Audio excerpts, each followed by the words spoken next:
buri kwezi kwa 12 buri mwaka abakristo muri district ya Kanungu nibeteranira hishomero rya Bishop Comboni College Kambuga okujaguza ekiro ky'omuhikiriire St Daniel Comboni.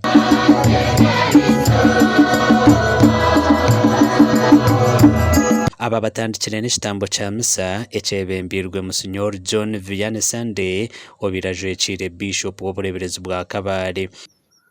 We ask you for your special blessing upon each one of them, that their prayers they present you today and always be fulfilled through your Son. Okurugera hari brother Innocent Katushabe orukurisho mereri ekigenderiro kwijuka ebijuma ebyabatibweho abantu ba Mukama Bishop Comboni na Faza Tomyano abarugiro mu ihanga rya Itare abayehire yo kuhereza abantu na no kubura ekigambo cya Ruhanga okuretaho omutindo murungi gw'Obwegyese ebyamagara na no kujanjaza enjerunungi y'entunguka omu maka g'Abanya-Uganda.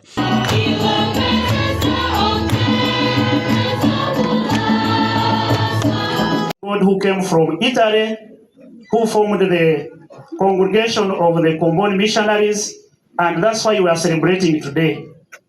I urge all of us to embrace that sacrifice that the man of God made or sacrificed so that we can have better education in this area.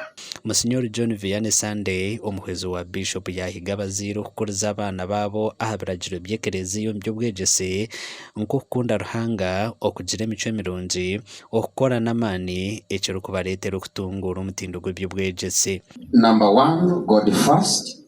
Mugume mukunde Ruhanga. Discipline is a must.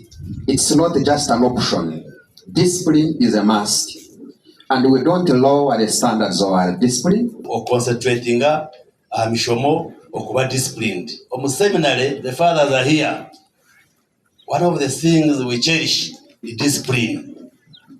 Tujye mu seminary hakaba atariho rugo kageti ko kwereho rugo, but you knew mutoka hingura hari yo dinners.